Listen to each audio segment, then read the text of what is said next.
வணக்கம். நான் ஒரு சமூக வழிகாட்டி.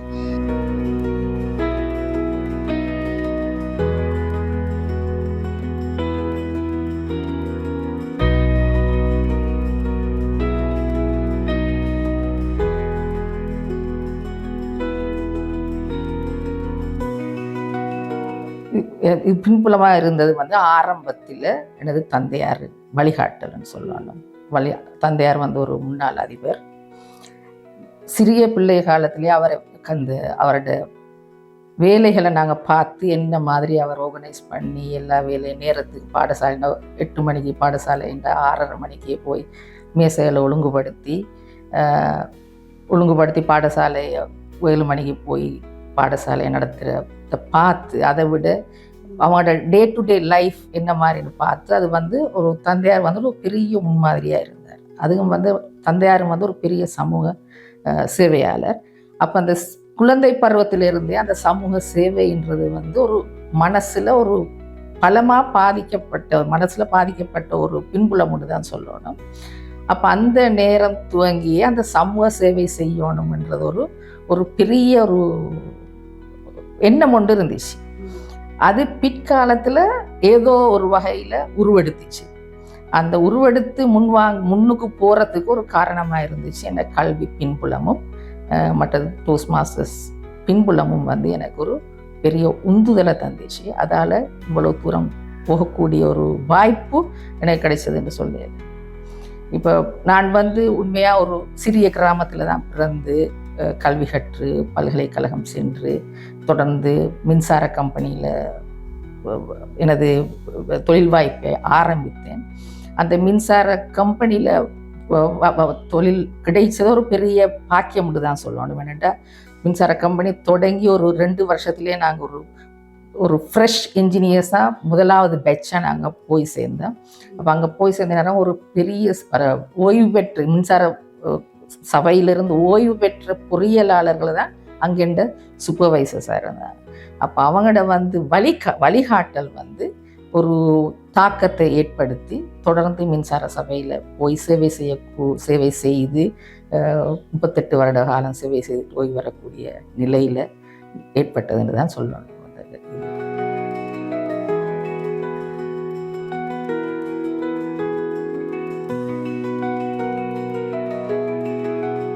மின்சார சபையில் இருக்கிற நேரமும் பொதுவாக ப்ரொஃபஷனல்ஸுண்டு வார நேரம், ஸ்பெஷலி முஸ்லீம்ஸுண்டு வார நேரம் நினைக்கிறேன். மின்சார சபையில் முதலாவதாக 55 வருட கால மின்சார சபையில் 3 முஸ்லீம்கள் தான் மேலதிக பொது முகாமையில் இருந்திருக்கிறாங்க.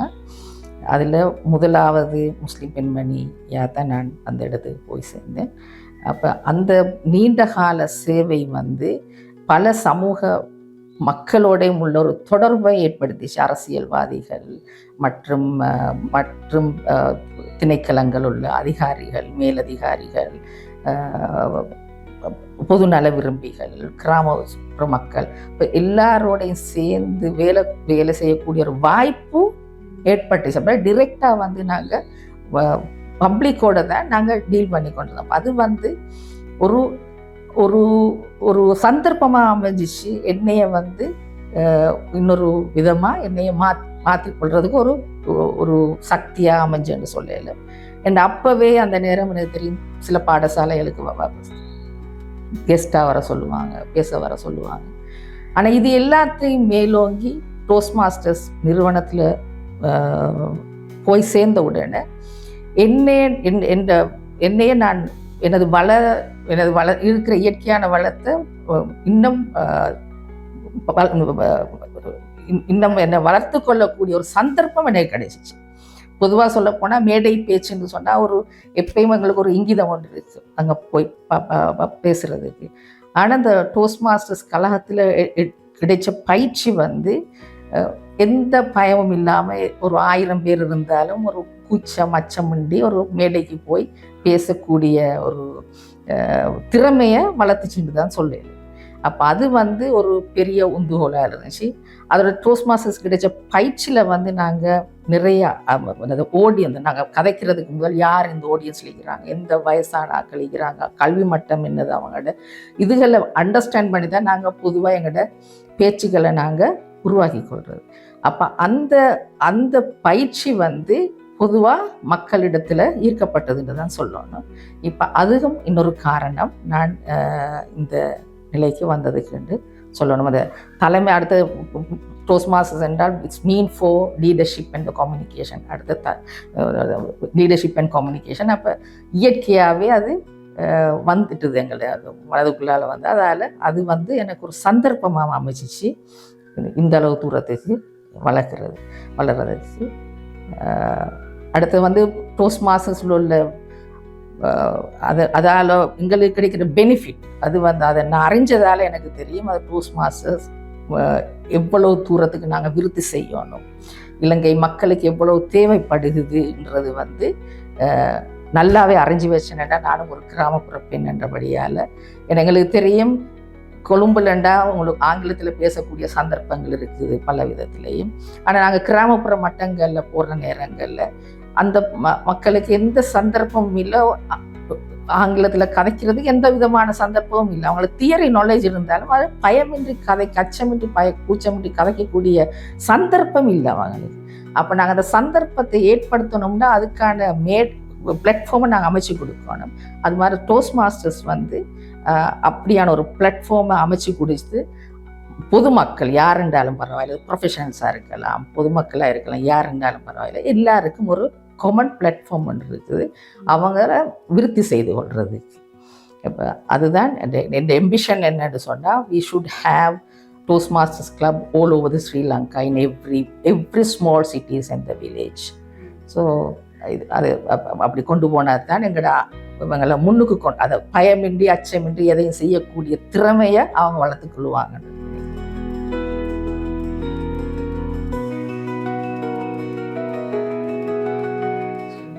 நான் இப்போது டோஸ்ட் மாஸ்டர்ஸில் வழிகாட்டியாகத்தான் இருக்கிறேன். வழிகாட்டினா மென்டராக இருக்கிறேன். பல தலைவர்களுக்கும் பல கழகங்களுக்குமான வழிகாட்டியாக நிற்கிறேன். இப்போ அந்த சந்தர்ப்பத்தில் உண்மையாக இப்போ நான் ஓய்வு பெற்ற நிலையாக எனக்கு அதற்கான நேரங்களும் காலங்களும் நிறைய இருக்கிறபடியால் இது ஒரு பெரிய சந்தர்ப்பமாக இருக்குது எனக்கு. இலங்கை முழுதும் சென்று தேவையான இடங்களுக்கெல்லாம் சென்று டோஸ்ட் மாஸ்டர்ஸ் கழகங்களை நிறுவுறதுக்கான அடித்தளங்களை உருவாக்கி அவங்கள அந்த பகுதி மக்களை வழிகாட்டி கழகங்களை உருவாக்கி அவங்கள வளப்படுத்துவதற்கான சந்தர்ப்பம் கிடைத்து அதை செய்து கொண்டிருக்கின்றனர்.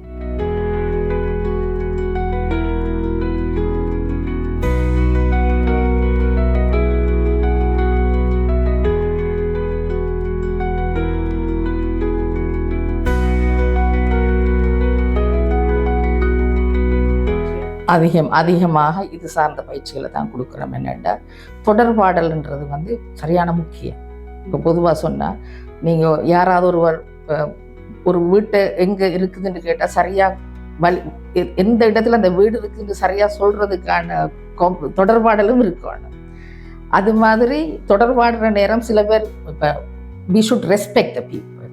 இப்போ டோஸ்ட் மாஸ்டர்ஸ் கோ வேல்யூஸ் தான் respect, integrity, service and excellence. இந்த கோ வேல்யூஸுக்குள்ளால தான் நாங்கள் டோஸ்ட் மாஸ்டர்ஸ் ஒர்க் பண்ணி கொண்டிருக்கிறோம். அப்போ நாங்கள் யார் என்றாலும் அவங்கள ரெஸ்பெக்ட் பண்ணணும். இப்போ நீங்கள் கேள்வி கேட்டுன்னு சொல்லி நான் எங்கேயாவது பார்த்து இப்போ பதில் சொன்னேன்னா வந்து அது வந்து that's not a good thing, that is not acceptable. அப்படியான பயிற்சிகளை நாங்கள் கொடுக்குறோம். இப்போ சபையில் போய் பேசுகிற நேரம் ஒரு 1000 பேர் இருந்தேன்னு சொன்னால் நாங்கள் அந்த 1000 பேருக்கும் அட்ரஸ் பண்ணணும். நாங்கள் முன்னுக்குள்ள ஒரு 2-3 வரைக்கு மாத்திரம் கதைச்சிட்டு வரையலாது. ஏன்னா அவங்க எல்லாரும் ஒவ்வொருவரும் ஃபீல் பண்ணணும்னு நாங்கள் அவங்களோட கதைக்கிறோம்னு சொல்லி அப்போ அதுக்கான பயிற்சியை நாங்கள் கொடுக்குறோம் டோஸ்ட் மாஸ்டர்ஸில். அதாவது ஐ கான்டாக்ட். அதே வேளை எங்களுக்கு தெரியும் வேர்பல் கம்யூனிகேஷனை விட நான் வேர்பல் கம்யூனிகேஷன் தான் வெரி எஃபெக்டிவ். இப்போ நாங்கள் சும்மா ஒரு புக்கை வாசித்து கொண்டு போகிற மாதிரி பேசினோம்னா அது எடுபடாது. அப்போ நாங்கள் அதுக்கான ஜெஸ்டர்ஸ், பாடி லாங்குவேஜ், அடுத்தது ட்ரெஸ் கோட், இதுகள் எல்லாமே ஒரு முக்கியம். ஒரு பேச்சாளராக போகிற நேரம் ட்ரெஸ் கோடு முக்கியம். சிலர் வந்து அந்த ட்ரெஸ் கோடை பார்த்து யோசிக்க மாட்டாங்க. ஆனால் ட்ரெஸ் கோட் வந்து வெரி இம்பார்ட்டன்ட். அப்போ அப்படியானதுகளுக்கு நிறைய பயிற்சி வைக்கிறோம். ப்ரெசன்டேஷன், இப்போ இன்ஜினியர்ஸ் உங்களுக்கு தெரியுமா, engineers, technocrats, really speaking technocrats are scientist, இப்போ ப்ரெசன்டேஷன் என்று சொன்னோடனே அவங்க வந்து நல்ல ப்ரெசன்டேஷன் நல்ல அழகான பவர் பாயிண்ட் ஸ்லைட்ஸ் டெக் நல்லா ப்ரிப்பேர் பண்ணுவாங்க, நிறைய இன்ஃபர்மேஷன் வரும். ஆனால் அவங்க ப்ரெசென்ட் பண்ண போகிற நேரத்துக்கு எத்தனை பேருக்கு அது எடுபடும் என்று சொல்கிறத அவங்க யோசிக்கிறது. They are expert in the field. what the audience want to be, they never think about it. அப்போ டோஸ்ட் மாஸ்டர்ஸில் நாங்கள் என்னது அடுத்தது ஃபோக்கஸ் பண்ணுறதுன்னா ஆடியன்ஸ் யார் இருக்கிறாங்களோ அவங்களுக்கு ப்ரெசென்ட் பண்ணணும். நாங்கள் எங்களுக்கு தெரிஞ்சதெல்லாம் போர்டில் போட்டு ப்ரெசென்ட் பண்ணி சரி வர மாதிரி. இப்போ பொலிட்டீஷியன்ஸுக்கு ப்ரெசென்ட் பண்ணுற நேரம் பொலிட்டீஷியன்ஸுக்கு என்ன தேவை அதைத்தான் நாங்கள் சொல்லுவோம். இப்போ ஒரு ஆடியன்ஸில் லாயரும் இருப்பார், அக்கௌண்டனும் இருப்பார், ஒரு என்ஜினியரும் இருப்பார், டாக்டரும் இருப்பார். இப்போ எல்லாருக்கும் பொதுவான மாதிரி தான் நாங்கள் எங்களோட ப்ரெசன்டேஷனை கொடுக்கணும். அதில் ஒரு ஸ்லைட் டாக்டருக்கு அட்ரஸ் பண்ணதாக இருக்கணும், ஒரு ஸ்லைட் வந்து ஒரு லோயருக்கு அட்ரஸ் பண்ணுறதா இருக்கணும், ஒரு ஸ்லைட் வந்து ஒரு கணக்காளருக்கு அட்ரஸ் பண்ணுறதா. அப்போ எல்லாருமே எட் தி எண்ட் எல்லாரும் ஃபீல் பண்ணுவாங்க, okay this is a complete presentation சொல்லி. ஏன்னா பொதுவாக சொல்ல போனால் பொறியியலாளர் வார நேரங்களில் உலக வங்கி, ஆசிய வங்கி மற்றும் வெளிநாட்டு உதவி செய்கிற நாடுகளில் அரசியல்வாதிகள் வார நேரம் நாங்கள் எங்களோட ப்ரொஜெக்ட் ப்ரப்போசலை ப்ரெசென்ட் பண்ணுற நேரம் அவங்கள கன்வின்ஸ் பண்ணுறதுக்கு நாங்கள் எங்களோட ப்ரெசன்டேஷன் செய்யணும். அப்போ அதுகளுக்கான வழிகாட்டுதலையும் அதுகளுக்கான ட்ரைனிங்கையும் தான் நாங்கள் டோஸ்ட் மாஸ்டர்ஸால் கொடுக்குறோம். நாங்கள் அடுத்தது வந்து இன்டர்வியூ நடக்கிற நேரம் இன்டர்வியூவில் என்ன கேட்பாங்கன்னு எங்களுக்கு தெரியாது. அப்போ ஆனால் அந்த இன்டர்வியூவுக்கு ஆன்சர் பண்ணுறதுக்குள்ள பயிற்சி, உடனே பயமின்றி ஆன்சர் பண்ணக்கூடிய பயிற்சியை நாங்கள் கொடுக்குறோம். அந்த டோஸ்ட் மாஸ்டர் கூட்ட கட்டமைப்பில் வார சில பயிற்சிகளால் இப்படியான பயிற்சிகளும் இப்படியான அனுபவங்களும் தான் டோஸ்ட் மாஸ்டர்ஸால் கிடைக்க. அடுத்தது ஒரு ஈவெண்ட் ஆர்கனைஸ் பண்ணுற நேரம்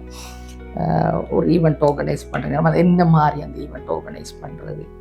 அப்போ டெலிகேஷன், பவர் ஆஃப் டெலிகேஷன்ன்றதை ஊண்டி கொடுக்குறோம் நாங்கள் டோஸ்ட் மாஸ்டர்ஸில். பொதுவாக எல்லாரும் நாங்களே எல்லாம் செய்யணும்னு தான் யோசிப்பாங்க. ஆனால் when it comes to the toast masters even we used to real focus on the delegation. ஒரு ஆளுக்கு ஒரு சின்ன வேலையை தான் கொடுப்போம். அந்த வேலையை மட்டும் அந்த ஒரு ஆள் சின்ன வேலையை மட்டும்தான் செய்யும். ஒரு ஆளுக்கு 10-15 வேலைகள் டாஸ்க்ஸை கொடுத்து you should do all this task என்று we never say. We say you do only this task. அப்போ they will do it. அப்போ நாங்கள் இவ்வளோ இஃபெக்டிவாக இந்த மகாநாடுகளையோ ஒரு ஈவெண்ட்டை முடிக்கணுன்றதையும் முடிப்போம். all are satisfied and it is well organized.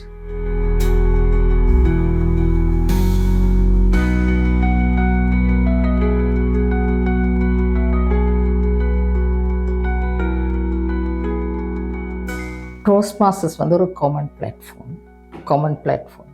இங்கே வந்து நாங்கள் பார்க்குறது வந்து any member who join the toast masters 18 வயதை விட கூடிய இதாக இருக்கணுன்றதை மட்டும்தான் பார்க்குறதே இல்லாமல் அவங்க பெண் ஆளுமை உள்ளவங்களா இல்லாட்டி வேறு ஏதாவது பர்டிகுலர் ப்ரொஃபஷனல்ஸா அப்படி இல்லாட்டி ஸ்டூடெண்ட்ஸா இல்லைண்டா பொதுமக்கள் யாருன்னு சொன்னால் எல்லாரையும் பார்க்குறது. இது வந்து ஒரு காமன் பிளாட்ஃபார்ம் எல்லாரும். அதே நேரம் எங்களுக்கு ப்ரொஃபஷனல் ஆர்கனைசேஷன்லேயும் டோஸ்ட் மாஸ்டர்ஸ் கிளப் இருக்குது. பொதுவாக சொல்ல போனால் பாய் association having a toast masters club, IESL Institute of Engineers having a Toastmasters Club, SEMA Institute having a Toastmasters Club. அப்படி corporate sectors, HNB is having a Toastmasters. All the banks are having their own Toastmasters Club. இதெல்லாம் சொல்கிறது corporate clubs. அதாவது அந்த கழகங்கள் வந்து அந்த ஸ்தாபனத்துக்குள்ள உள்ள ஊழியர்களையும் சேவையாளர்களையும் மட்டும்தான் உள்ளெடுக்கு. அதே நேரம் எங்களுக்கு கம்யூனிட்டி கிளப்ஸ்ன்னு இருக்கிறத மற்ற கிளப்ஸ் எல்லாம் நாங்கள் எல்லாரையும் உள்வாங்க. இப்போ பொதுவாக சொல்ல போனால் கண்டி டோஸ்ட் மாஸ்டர்ஸ் கழகம் நாங்கள் ஆரம்பித்தது 2006. அதுதான் இலங்கையில் முதலாவது out station toast masters club. இப்போ 1983 தான் முதலாவது கொலம்போ டோஸ்ட் மாஸ்டர்ஸ் கிளப் ஆரம்பித்தது. இப்போ 2006 தான் ஃபர்ஸ்ட்டாக கொலம்போலேருந்து வெளியே போய் முதலாவது ஆரம்பித்த டோஸ்ட் மாஸ்டர்ஸ் கிளப். நாங்கள் ஸ்டார்ட் பண்ணினது வந்து ஒரு மெஜாரிட்டி ஆஃப் என்ஜினியர்ஸ். ஆனால் இன்றைக்கு கண்டி டோஸ்ட் மாஸ்டர்ஸ் கிளப்பில் we have doctors, we have lecturers, we have students, and we have teachers. அப்படி பலதரப்பட்ட அமைப்பில் உள்ளவர்களும் மாணவர்களும் எல்லாருமே உண்டாதான் இருக்கிறேன். அப்போ அதில் ஒரு முக்கியம் என்னென்னு சொன்னால், இப்போ நான் வந்து I am retired, but I am a member of Kandy toast masters club. இப்போ நான் மீட்டிங்க்கு போனேன்னு சொன்னால் நான் பேசினேன்னு சொன்னால் எந்த பேச்சுக்கு கருத்து தெரிவிப்பாங்க. அந்த கருத்து தெரிவிக்கிறால் ஒரு 20 வயசு பிள்ளையாக இருக்குது, ஒரு 18 வயசு பிள்ளையாக இருக்குது. ஆனால் அந்த பிள்ளைக்கு எந்த பேச்சை கருத்து தெரிவிக்கலாம், அதுக்கு நான் மதிப்பளிக்கணும். அதே மாதிரி நானும் அவங்களோட பேச நானும் கருத்து தெரிவிப்பேன். அப்போ இதில் வந்து என்னென்னா ஏஜ் இல்லை டிஃபரன்ஸ். நாங்கள் இங்கே என்ன செய்யணும், ஒவ்வொருத்தரும் தங்களோட பேச்சு வளங்களை வளர்த்து கொள்ளணும், எங்களோட தலைமைத்துவ பண்புகளை நாங்கள் வளர்த்து கொள்ளணும். இதுகளை வளர்த்து கொள்வது தான் நாங்கள் கழகங்கள் அமைச்சு செய்து கொண்டிருக்கிறோம்.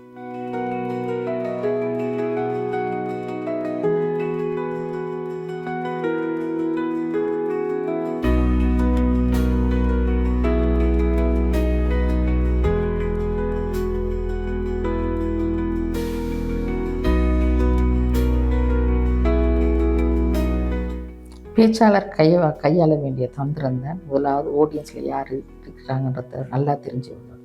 ஆடியன்ஸில் யார் இருக்குன்னு தெரியாமல் நாங்கள் அதில் போய் மேடையில் போய் பேச்சு அது ஈடுபடாது. அதோட நாங்கள் நாங்கள் ஒரு பேச்சு போடுற நேரம் அந்த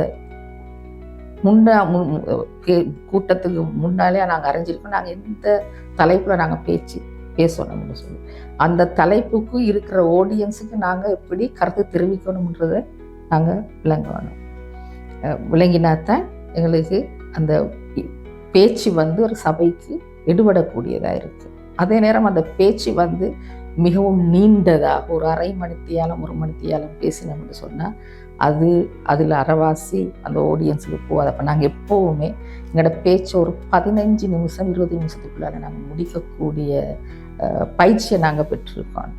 இப்போ டோஸ்ட் மாஸ்டர் அதுக்கு ஒரு முக்கியமான பொதுவாக நிறைய பேச்சுகள் வந்து ஒரு 5 நிமிஷம் 7 நிமிஷத்துக்குள்ளான ஒரு பேச்சு தான் டோஸ்ட் மாஸ்டர்ஸ் பேச்சுகள் அதிகமான பேச்சுகள். கீநோட் ஸ்பீச்சஸ் மாத்திரம் ஒரு 20 நிமிஷத்தை நாங்கள் எடுக்கலாம். அப்படியான பயிற்சிகளை வந்து நாங்கள்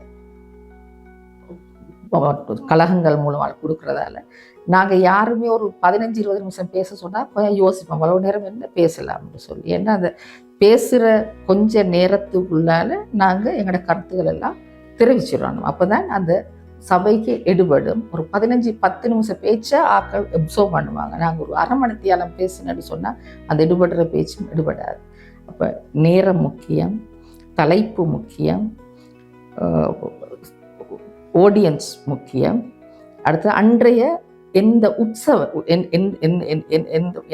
எந்த விதமான வைபவம்ன்றதையும் நாங்கள் அறிஞ்சு வச்சுக்கணும். இப்போ நாங்கள் அவார்ட் செரமனிக்கு போய் பேசுகிற நேரம் பேச்சும், நாங்கள் இன்னொரு பேச்சாளர்கள் எல்லாரையும் கூப்பிட்டு ஒரு ஆராய்ச்சி மாநாடு மாதிரி செய்கிற இடத்துல இப்போ பேச்சும் வந்து வித்தியாசப்படணும்.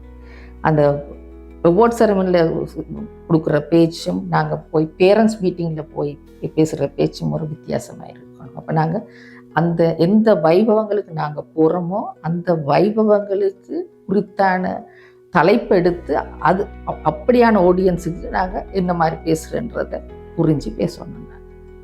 அதுதான் முக்கியம்.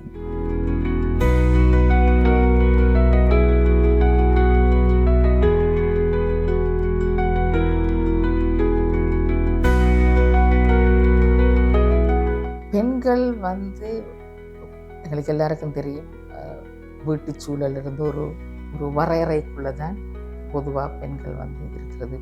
பெண்கள் என்று அதுக்கு நானும் ஒரு விதிவிலக்கு இல்லைன்னு சொல்லணும். ஆனால் இது நாங்கள் பெண்கள் என்ற இடத்துல அவங்களுக்கு அவங்களோட திறமையை வளர்க்கணும். அவங்க ஒவ்வொரு பெண்களுக்கும் அவங்களுக்கு தனக்குள்ள திறமை ஒன்று இருக்குது. சில பேருக்கு பேச்சாற்றல் இருக்கலாம், சில பேருக்கு வந்து தையலில் ஒரு கலைகளில் ஆற்றல்கள் இருக்கலாம். இதுகளை வளர்க்குறதுக்காக உந்துகோலை பெற்றோர்கள் தான் கொடுக்கணும். அந்த வகையில் நான் ஒரு பாக்கியசாலின்னு சொல்லணும். என்னென்னா, எனது தந்தையார் வந்து எந்த சந்தர்ப்பத்திலையுமே அவராக தீர்மானம் எடுக்கிறதில்ல, பொதுவாக எங்களுக்கு தான் விடுவார் தீர்மானம் எடுக்கிறது. ஸோ ஓ லெவல் பாஸ் பண்ணோன்னே அட்வான்ஸோட என்ன செய்யணும்னு சொல்லி நாங்கள் தான் டிசைட் பண்ணோம். அதை வந்து அப்பா டிசைட் பண்ண மாட்டேன். தொழில் கேம்பஸ் முடியும் தொழில் போகிறேன்னா தொழிலை நாங்கள் தான் தேடி போகணும், அப்பா தேடி தர மாட்டேன். அப்படியான தீர்மானம் எடுக்கக்கூடிய சந்தர்ப்பங்களை பேரண்ட்ஸ் உருவாக்கணும். அதாவது ஸ்பூன் ஃபீட் பண்ணாமல் சுயமாக சிந்தித்து செயல்படக்கூடிய சந்தர்ப்பங்களை பெண்களுக்கு உருவாக்கணும். நாங்கள் எல்லாரும் யோசிப்பாங்க ஆம்பளை பிள்ளை தான் நாங்கள் நல்லா வளர்க்கணும், முன்னுக்கு வரணும்னு சொல்லி. அப்படி இல்லை. இன்றைக்கி எங்களுக்கு தெரியும், இலங்கையை பொறுத்தவரையில் எல்லா சமூகமும், அது எங்களோட சமூகமாக இருக்கலாம், எந்த சமூகமாகவும் இருக்கலாம், அப்போ பெண்களுக்கு வந்து பெண் பிள்ளைகளுக்கு ஒவ்வொருவருக்கும் அவர்களுக்கான சுய திறமைகள் இருக்கு. அப்போ அதை வெளிக்கொணர்வதற்கான சந்தர்ப்பங்களை பெற்றோர் ஏற்படுத்தணும். இப்போ பொதுவாக எல்லாரும் அந்த பெற்றார் சொல்கிறத தான் நாங்கள் செய்யணும் இல்லாமல் தனக்கண்டே உள்வாங்கி இருக்கின்ற சில திறமைகளை தாங்க வெளிக்கொணரணும். வெளிக்கொணர்ந்தால் தான் சமூகத்தில் எங்களுக்கு முன்னுக்கு போயிருப்பேன். எல்லாரும் யோசிப்பாங்க, நான் இப்போ சில பேர் இருப்பாங்க கவிதை எழுதுறதுல நல்ல திறமையாக இருக்கு, சில பேர் ஆர்ட் வரையில் திறமையாக இருக்கும். ஒவ்வொருத்தரும் அவங்களோட திறமையை வெளிக்கொணரணும். இப்போ பேச்சாற்றல் இருக்கும்போது அவங்க அதாவது பேசுறதுக்கான சந்தர்ப்பங்கள் நிறைய இருக்கு. ஃபார் எக்ஸாம்பிள், வீட்டில் இருக்கிற பிள்ளைகளுக்கு ஒரு சொசைட்டி உருவாக்கலாம், தங்களோட ஃப்ரெண்ட்ஸை வச்சு ஒரு சொசைட்டியை உருவாக்கி அதால் சமூக சேவைகளில் ஈடுபடலாம். இப்போ சமூக சேவையில் ஈடுபடுற நேரம் நாங்கள் கதைக்கக்கூடிய சந்தர்ப்பங்கள் வரும், பேசக்கூடிய சந்தர்ப்பங்கள் வரும். இதுகள் தான் ஒவ்வொருத்தருடைய தலைமைத்துவத்தை முன்னுக்கு கொண்டு வரோம். கட்டாயமாக நாங்கள் ஒரு ஸ்தாபனத்தில் இணைஞ்சி தான் எங்களை நாங்கள் வளர்த்துக்கணும் இல்லை, ஒரு தொழில் செஞ்சாதான் நாங்கள் எங்களை வளர்த்துக்கணும்னு சொல்லி இல்லை.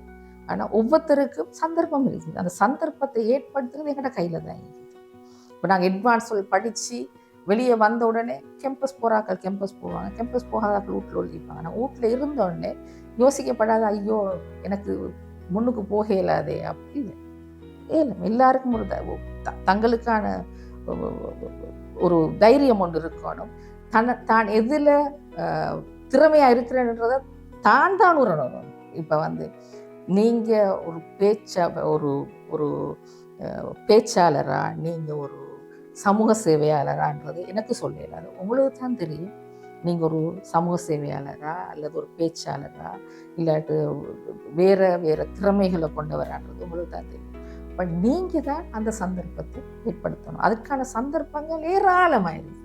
நான் சொல்ல மாட்டேன் எங்கேயும் சந்தர்ப்பம் இல்லை. நீங்கள் ஒரு சின்ன ஒரு குக்கிராமம்னு சொன்னாலும் அந்த குக்கிராமத்தில் தண்ட தலைமைத்துவத்தை முன்னுக்கு கொண்டு வரலாம். தங்களை சுற்றிகிற வீடுகள் எல்லாம் ஒரு யுவதிகள் எல்லாத்தையும் சேர்த்து ஒரு சங்கம் உருவாக்கலாம். உருவாக்கி தங்களுக்கு தேவையான வேலை செய்யலாம். சுய தொழில் வாய்ப்புகளை ஏற்படுத்தலாம். பயிற்சிகளை பயிலுனர்களை கொண்டு பயிற்சிகளை ஏற்படுத்தி எங்களை வளப்படுத்தி கொள்ளலாம். அப்படியான சந்தர்ப்பங்களை நாங்கள் தான் உருவாக்கி கொள்ளணும். நாங்கள் தான் உருவாக்கணும். அதுக்கு மன தைரியம் ஒன்று தான் வேணும். அதுக்கு தேவை வந்து பெற்றோர உந்துதலும் உற்சாகமும் மட்டும்தான் தேவை. அப்போ நாங்கள் பெற்றார்களையும் வழி நடத்தணும். அந்த வீட்டில் இருக்கிற பெண்களை முன்னுக்கு கொண்டு வர்றது, அவங்களோட தலைமைத்துவத்தை வெளிப்படுத்துறது. இப்போ பொதுவாக சொல்ல போனால் யூனிவர்சிட்டி பாஸ் அவுட் பண்ணணும், கிராஜுவேட் ஆகின உடனே எல்லாரும் யோசிக்கிற கவர்மெண்ட் ஜாப் செய்யணும். இல்லை, கவர்மெண்ட் ஜாப் செய்யணும்னு இல்லை லேடிஸ்.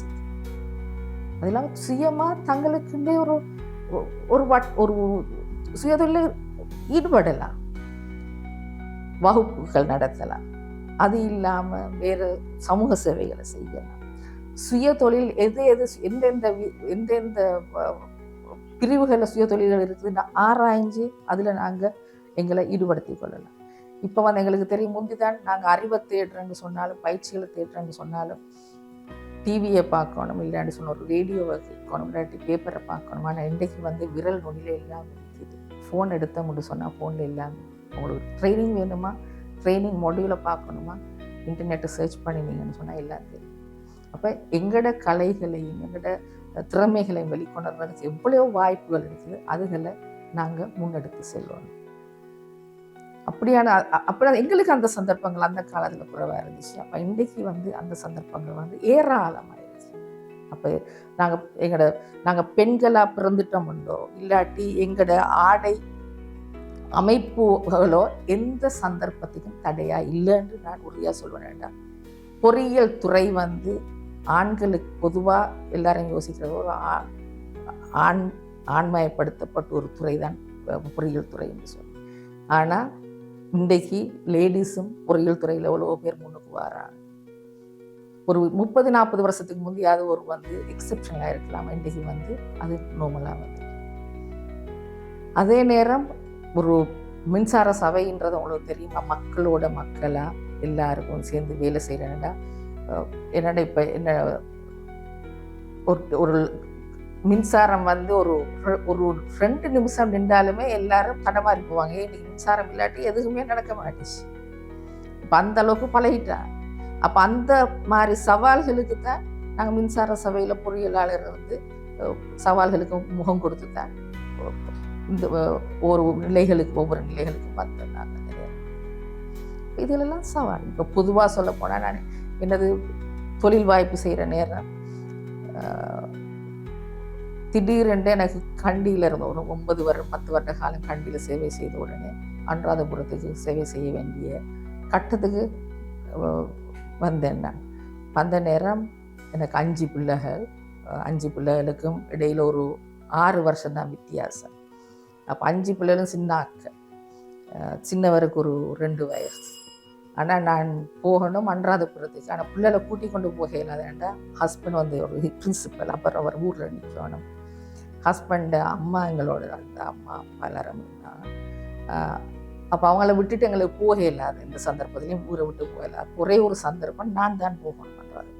இப்போ 3 வருடம் ஒவ்வொரு நாளும் தினமும் கண்டியிலிருந்து அனுராதபுரத்துக்கு போயிட்டு திருப்பி வந்தேன்.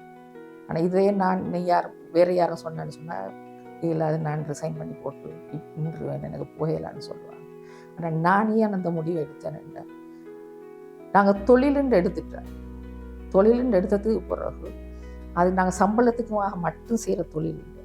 நாங்கள் ஆல்ரெடி எங்கேயும் போய் சேவை செய்யணும்ன்றதில் முடிவெடுத்து தான் நாங்கள் அந்த தொழிலுக்கே போகணும். அப்போ நாங்கள் அதை செய்து தான் ஆகணும். அதை விட நாங்கள் தொழிலை விட்டுட்டு நான் 5 பிள்ளைய வளர்க்கணும், என்ன செய்யறது? அப்போ வேறு தொழிலை தேடி போடுறது இல்லை. அந்த பிள்ளை இப்போ எல்லாத்தையும் நாங்கள் மேனேஜ் பண்ணணும். அப்போ அந்த நேரம் நேரம் என்னென்னா மார்னிங் 2:30 மணிக்கு எழும்பி, அதிகாலை 2:30 மணிக்கு எழும்பி வீட்டில் காலை சாப்பாடு பகல் சாப்பாடு எல்லாம் செய்து விட்டு சரியாக வீட்டில் இருந்து ஒரு 5:10க்கு வீட்டை விட்டு வெளியாகும். அருகே நகரமான கட்டுவசூட்டை போய் 5:35 பஸ் எடுத்து 7:45க்கு அனுராதபுரம் டவுனில் போய் ஆஃபீஸில் வந்து முதலாவது போகிறதுனா திருப்பி வீட்டுக்கு வந்து சேர 7 மணி ஆகும். மற்ற காரியங்கள் வீட்டில் இருக்கிற மற்ற காரியங்கள்லாம் முடிச்சு நித்திரைக்கு போகிறது 11:30 மணி. 11:30 மணிலேருந்து 2:30 மணி வரல என்ற தூக்க நேரம். அதை விட என் தூக்க நேரம் வேண்டாம் அந்த பஸ்ஸில் போகிற நேரம். பஸ்ஸில் ஏறினேன்னா உடனே அப்போ பஸ்ஸில் போகிற நேரம் தான் எனக்கு தூக்க நேரமாக இருந்துச்சு. ஆனால் அந்த 3 வருஷமும் நான் சலிக்காமல் போனேன், சலிக்கலை, யாரோடைய நான் கோவப்படலை. ஆனால் அது வந்து எனக்கு ஒரு பெரிய சக்தியாக அமைஞ்சிச்சு. இப்போ நான் அங்கே அனுராதபுரம் போனதால் நான் இன்னும் பெரிய ஒரு சமூகத்தோட தொடர்புகளை ஏற்படுத்தி கொண்டேன். பெரிய சமூக தொடர்பு கொண்டு ஏற்படுத்திச்சு எனக்கு அனுராதபுரத்துக்கு போகிறத. அது வித்தியாசமான ஒரு திருப்பி 3 வருடம் கழிஞ்சு திருப்பி முடிந்து திருப்பி இடமாற்றம் பெற்று வர நேரம் மனசில் ஒரு பெரிய கவலையாக இருந்துச்சு. என்ன கவலையாக இருந்துச்சு? காலையில் பஸ்ஸில் ஏறின உடனே பத்திரமல்லின்னு அந்த நேரம் சொல்லுவாங்க, எல்லா பேப்பரில் உள்ளதையும் வாசிப்பார். இப்போ ஆஃபீஸுக்கு போகிறதுக்கு முந்தி முழு உலக விவகாரங்களை நான் அறிஞர் அன்றைக்கு என்ன நடக்கும்னு சொல்லி எனக்கு இல்லைன்னு தெரியும். அப்போ அதை நான் மிஸ் பண்ண போகிறேனே இது சொல்லி ஒரு கவலையாக இருந்துச்சு. நல்ல ஹிந்தி சாங்ஸ் போடுவேன், கேட்டப்போ அந்த தூக்கத்திலே அதை ரசிச்சுட்டு போய் சேருவேன். அப்போ இதுகள் எல்லாம் என்னன்னு சொன்னால் நாங்கள் எந்த அந்த இடத்துக்கு தகுந்த மாதிரி எங்களை மாற்றிக்கொள்ளணும். அதை மாற்றிக்கொள்றது தான் எங்களோட வேலை. இப்போ அந்த 3 வருடம் ஒவ்வொரு வருடமும் நான் போய் சண்டை பிடிச்சிருந்தா வந்துடுவேன். ஆனால் நான் சொன்னேன் அப்போ திருப்பி 1 வருஷத்தில் நான் சொன்னாங்க திருப்பி கண்டிக்கு வாங்கன்னு சொல்லி நான் சொன்னேன். நான் வரையலான்னு சொல்கிற நேரம் நீங்கள் வர சொன்னீங்க, நான் வந்துட்டேன். நான் இப்போ 3 வருஷம் முடிஞ்சுதான் நான் வருவேன்னு சொல்லி 3 வருஷம் வந்தேன். இந்த 3 வருஷமும் டெய்லி கண்டியிலிருந்து அனுராதபுரத்துக்கு போய் அனுராதபுரத்துலேருந்து கண்டிக்கு வந்து வேலை செய்வோம். அப்போ பெண்களாக பிறந்துட்டோமோ, பெண்களாக இந்த வேலை செய்துட்டோமோன்னு சொல்லி எந்த தடையும் இல்லை. அவங்களுக்கு என்னது செய்ய நினைக்கலுமோ அதை நாங்கள் செய்வோம். பொருளாதார சிக்கல்கள் வரும், அந்த சவால்கள் வரும், அதுக்கு நாங்கள் முகம் கொடுக்கணும். இப்போ நான் ட்ராவலிங் பண்ணுறேன், எவ்வளோ காசு, எவ்வளோ பஸ்ஸுக்கு, அது ஆனால் பொருளாதார சிக்கல் வரும். ஆனால் பெண்களான நாங்கள் வந்து அந்த சவாலுக்கு நாங்கள் முகம் கொடுக்கணும். அந்த சவால்கள் எல்லாம் சிறிய சவால்கள். இன்றைக்கி நாங்கள் பிள்ளைகள் வளர்க்குறதுன்றது பெரிய சவால் இன்றைக்கி சமூகத்தில். அப்போ அந்த சவால்களை முன்னெடுக்கணும். இந்த சின்ன சின்ன சவால்கள் எல்லாம் லேசாக முன்னெடுக்கணும். அப்போ நாங்கள் வந்து ஒரு பெண்களாக இருந்த நாங்கள் வந்து எங்களுக்கு ஒரு தைரியம், மனசில் ஒரு தைரியம் உண்டு. அதே நேரம் எங்களுக்கான ஒரு கட்டுக்கோப்பு ஒன்றும் இல்லை. அந்த கட்டுக்கோப்பை நாங்கள் விலகி போகல. இப்போ நாங்கள் என் ட்ரெஸ் கோட் இங்கே இல்லை, இன்டர்நேஷ்னல் கான்ஃபரன்ஸுக்கு போனால் எங்கள் ட்ரெஸ் கோட் இருக்குது. நாங்கள் மற்றவங்களுக்காக நாங்கள் வாழ வேண்டிய எந்த அவசியமும் இல்லை. நாங்கள் வாழ வேண்டியது எங்களுக்காக. எங்களோட ட்ரெஸ் கோட் எங்களுக்கு பெருமை. நாங்கள் இதை மாற்றணுன்ற எந்த அவசியமும் எங்களுக்கு இல்லை. அப்போ அந்த கட்டுக்கோப்புகளை வச்சு நாங்கள் எங்களால் ஏலும் பெண்களான உண்மையாக சொல்ல போனால் பெண்களுக்கான சகிப்புத்தன்மை இருக்குது, பொறுமை. அப்போ இதுகள் எல்லாம் வந்து எங்களுக்குள்ள ஒரு பெரிய ஆற்றல், திறமை. அந்த திறமை ஆற்றலை வச்சு நாங்கள் முன்னுக்கு வரோம். சமூகம் 1000 கதைக்கு. ஆனால் தான் ஒரு பிள்ளையும் செய்யலைன்னு சொன்னால், ஏதோ ஒரு சேவை மனப்பான்கி, ஒரு நன்மையை நோக்கி நாங்கள் செய்கிறோம்னு சொன்னால் பயம் இல்லாமல் நாங்கள் அதில் செய்வோம். அதுதான் பெண்களுக்கான ஆளுமைக்கு ஒரு முக்கியமான செய்தின்னு சொல்லுவோம்.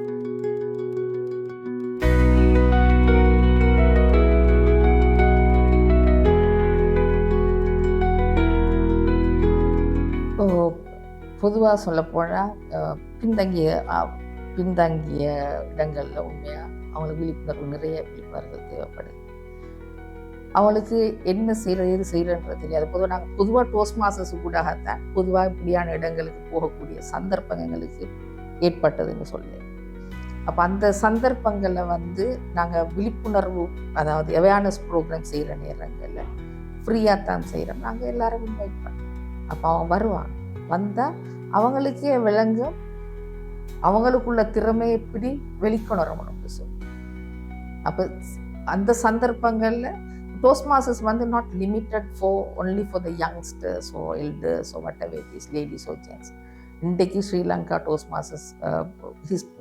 மாஸ்டர்ஸ் கழகங்களையும் லேடிஸ் தான் நிறைய youngsters, they are outnumbering the gents male members என்று சொல்லணும். இன்றைக்கு டிஸ்ட்ரிக்ட், அதாவது இலங்கை வந்து டிஸ்ட்ரிக்ட் சர்வதேச டோஸ்ட் மாஸ்டர்ஸ் ஸ்தாபனத்தில் வந்து இலங்கை ரிப்ரசன்ட் பண்ணுற டிஸ்ட்ரிக்ட் 82ல் டாப் லீடர், டிஸ்ட்ரிக்ட் டிரெக்டராக இருக்கிறது இன்றைக்கு ஒரு லேடி, டிடிஎம் கங்கா ஃபெர்னாண்டஸ், ஒரு லேடி தான் இருக்கிறார் இப்போ. அப்போ இது வந்து ஒரு பெண்களுக்கு வந்து எந்த லிமிட்டும் இல்லை, எல்லாருக்கும் அது இதில் வந்து சேர்ந்தால் போல. பின்தங்கிய மாவட்டங்கள் செய்கிற நேரம் வந்து அங்கே தான் உண்மையாக பின்தங்கிய மாவட்டங்களுக்கு தான் இந்த டோஸ்ட் மாஸ்டர்ஸ் அதிகமாக தேவைப்படுறேன்னு சொல்கிறாங்க. காரணம் வந்து அவங்களுக்கு எந்த பிளாட்ஃபார்மும் இல்லை கதைக்கிறதுக்கு. அவங்களுக்கு இப்போ அம்பாறைக்கு போனோம்னு சொன்னால் அம்பாறையில் எல்லாரும் ஒன்று தமிழில் பேசுவாங்க, இல்லாட்டி சிங்களத்தில் பேசுவாங்க. இப்போ அவங்களுக்கு இந்த மேடை பேச்சுண்டாலே ஒரு கூச்சம், அவங்களுக்கு ஒரு அச்சம். அப்போ நாங்கள் இந்த விழிப்புணர்வு ப்ரோக்ராம் நடத்துகிறதால தான் அவங்க இதை வந்து அண்டர்ஸ்டாண்ட் பண்ணுறாங்க. அண்டர்ஸ்டாண்ட் பண்ணி உண்மையாக நிறைய கேர்ள்ஸ் வந்து ஜாயின் பண்ணுறாங்க. இப்போ நாங்கள் கிளிநொச்சியில் இருக்க அவேர்னஸ் செய்தோம், 2 முறை அவேர்னஸ் செய்தோம். அந்த நேரம் வந்தது பெரும்பான்மையானது வந்து கேர்ள்ஸ் தான் வந்தாங்க. அப்போ அவங்களுக்குள்ள ஒரு சவால், சில வர பிரதேசத்துக்கு பிரதேசம் வந்து உள்ள பெண்களுக்கான சவால்கள் வந்து வித்தியாசம். சில ஏரியாவுக்கு போனால் அவங்க உண்மையாகவே பின்தங்கிற மாதிரியே தான் இருக்கு விரும்புவாங்க. ஆனால் நாங்கள் போய் ஒரு அவேர்னஸ் செஞ்சதுக்கு போகிறது அவங்களுக்கு விளங்குனால வரணும் அப்படின்னு சொல்லி. இப்போ யாழ்ப்பாணத்துக்கு போனாலும் சில நேரங்கள் அந்த சந்தர்ப்பங்கள் வரும். அவங்களுக்கு என்ன செய்யணும், அவங்கள தைரியம். நீங்கள் டோஸ்ட் மாஸ்டர் ஜாயின் பண்ணினீங்கன்னு சொன்னால் அவங்களுக்கு முன்னால் வரேன் எதை நீங்கள் வளர்த்து கொள்ளுவீங்க, உங்களோட பேச்சு வளத்தை நீங்கள் வளர்த்து கொள்ளுவீங்க. நெட்வொர்க்கிங், அதாவது மற்றவங்களோட உள்ள தொடர்பாடல்களை நீங்கள் வளர்த்து கொள்ளுவீங்க. அந்த தொடர்பாடல்களை விருத்தி செய்வதால் உங்களுக்கான சந்தர்ப்பம், தொழில் வாய்ப்புகள், தங்களை பயிற்சி வச்சுக்கொள்ள வேறு பயிலுனர்களை சந்திப்பீங்க. அப்படியான சந்தர்ப்பங்களை உங்களை வளப்படுத்திக் கொள்ளு, உங்களோட வளங்களை வலுப்படுத்திக் கொள்ளு. அப்படியான சந்தர்ப்பங்கள் நிறைய நடக்குது.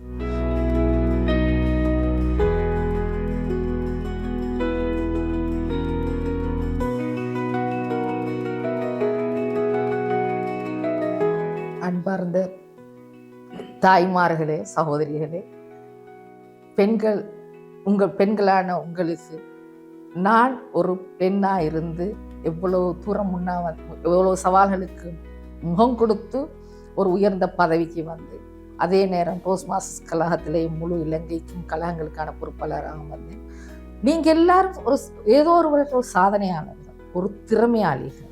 ஆனால் அதை உங்களோட திறமையையும் உங்களுக்குள்ளான வளங்களையும் விருத்தி செல்வது உங்களோட கையில் தான் இருக்குது. நீங்கள் யார்கிட்டையும் எதிர்பார்க்கல. அதனால் நீங்களாம் உங்களோட வளம் என்னதுன்னு அறிஞ்சு அதை பயமின்றி வெளிக்கொணர்ந்தீங்கன்னு சொன்னால் நாளைக்கு நீங்களும் ஒரு சாதனையாளர்கள், நீங்களும் ஒரு திறமையாளி, நாளைக்கு உள்ள சமூகத்துக்கு நீங்களும் தலைவியலாக முன்வர.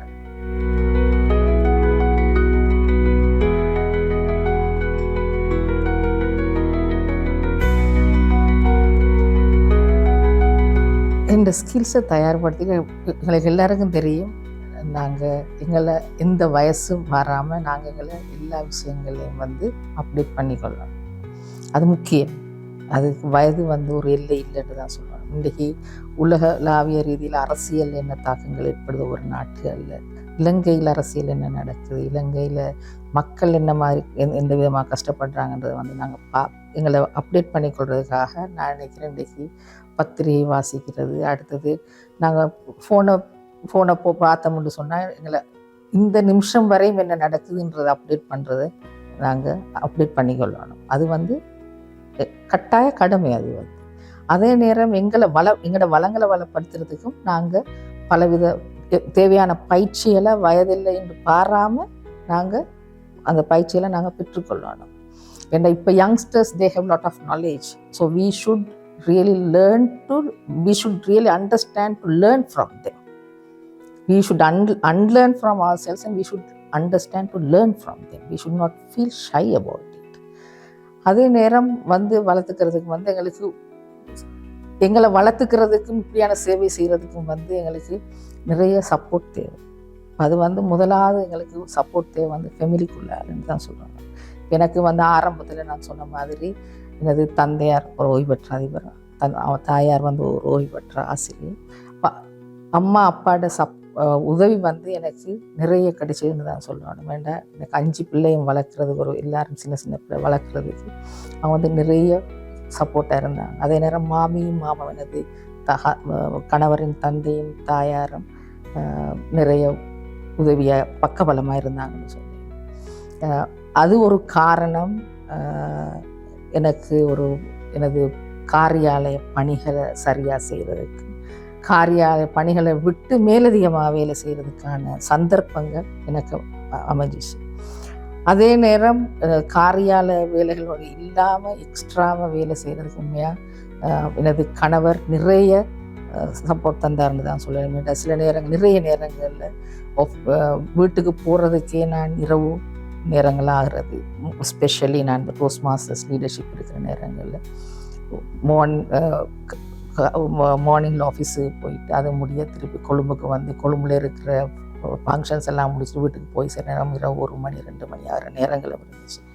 அந்த நேரம் கணவன் ஒரு சப்போர்ட் இல்லைன்னு சொன்னால் அந்த நேரத்தில் போகிறது வாரது எதிர்பார்க்கலான்னு சொல்லலாம். அந்த கணவர் ஒரு பெரிய சக்தி எனக்கு உந்துகோலாக இருந்துச்சு என்ற முன்னடைவுக்குண்டு சொல்லுகிறேன். அதே வேளை எனது கணவரோட சேவைக்கும் அவர் ஒரு அதிபராக இருக்கிற நேரம் பாடசாலைக்கு தேவைப்பட்ட நிறைய வேலைகளை நானும் என்னாலான உதவிகளை, அதாவது என்னாலான எல்லா உதவிகளையும் செய்து அவரையும் ஒரு நல்ல நிலைக்கு கொண்டு வர்றதுக்காக உந்துகோலாக இருந்தேன்னு நான் பெருமைப்படுத்தி சொல்லிக்கொள்வேன். அந்த நேரம் சொல்லிக்கொள்வேன். அப்போ அதை கணவன் மனைவின்ற நேரம் வந்து ஒவ்வொருத்தருக்கும் ஒரு சப்போர்ட்டாக இருந்ததால தான் 2 பேருமே ஒரு நல்ல நிலைக்கு வரக்கூடிய நிலைமையாக இருந்துச்சு. அதே நேரம் பிள்ளைகளும் ஒவ்வொருக்கும் வயது வித்தியாசம் நெருங்கினபடியால் ஒரு ஆளுக்கு உதவி செஞ்சாலே போதும், மற்றவங்க எல்லாரும் அவங்களே ஒவ்வொருத்தருக்கு உதவி செஞ்சுட்டு முன்னுக்கு வந்தாங்கன்னு தான் சொல்லலும். அப்படித்தான் அவன் வளர்ந்தாங்க. அதே நேரம் அவங்களுக்கும் அந்த எனது தந்தையார் எனக்கு செய்த மாதிரி தீர்மானம் எடுக்கிறதுக்கு என்னை விட்ட மாதிரியே நானும் கணவரும் பிள்ளைகளுக்கும் அவங்களோட தீர்மானங்களுக்கு தான் நாங்கள் முன்னிடம் கொடுத்தோமே இல்லாமல் நாங்கள் யாரையும் நீங்கள் கட்டாயம் மெடிக்கல் ஃபேக்கல்ட்டி தான் போகணும், நீங்கள் கட்டாயம் கொமர்ஸ் தான் செய்யணும் நாங்கள் எதுவும் சொல்லலை. அவங்களாவே அவங்களோட துறையை தேர்ந்தெடுத்து செய்தாங்களே இல்லாமல் நாங்கள் 2 பேருமே அவங்களோட தேர்ந்தெடுத்த துறைக்கு வந்து எந்த சந்தர்ப்பத்திலையும் முட்டுக்கட்டையாக இருக்கலன்னு சொல்லேன். அதே நேரம் சேவை செய்கிற நேரங்களையும் நிறைய சவால்கள் வரும். அப்போ அதுகளுக்கான முகம் கொடுக்குற நேரமும் வந்து அதுக்கு முகம் கொடுக்கறதுக்கான சக்தியும் வந்து வீட்டில் இருந்தால் வரும். வீட்லேயும் பிரச்சனை இருக்க மாட்டா, அங்கே உள்ள பிரச்சனையும் ஒரு 2 பிரச்சனையும் வந்து கஷ்டமாக இருக்கும். ஆனால் அந்த நேரங்களையும் அந்த குடும்பத்தில் கிடைக்கிற சப்போர்ட் வந்து எனது பெரிய உந்துகோலாக இருந்துச்சு என்று சொல்லேன். அதை குடும்ப பின்னணி வந்து எல்லாருக்கும், அது பெண் பிள்ளைகளாக இருந்தாலும் சரி, பெண்களாக இருந்தாலும் சரி, ஆண்களாக இருந்தாலும் சரி, ஒரு குடும்பத்துக்குள்ள ஒரு ஒற்றுமை, ஒரு ஒருங்கிணைப்பு இருந்தால் தான் எங்களுக்கு முன்னால் போகணும். ஏன்னா ஒவ்வொருத்தருக்கும் ஒவ்வொரு இன்ட்ரெஸ்ட் இருக்கு. இப்போ எனக்கு இப்போ இன்றைக்கும் வந்து I most of the time I'm with either with the computer or the phone. And phone பார்த்தா தான் I can update myself. And you just open the internet, you have everything there.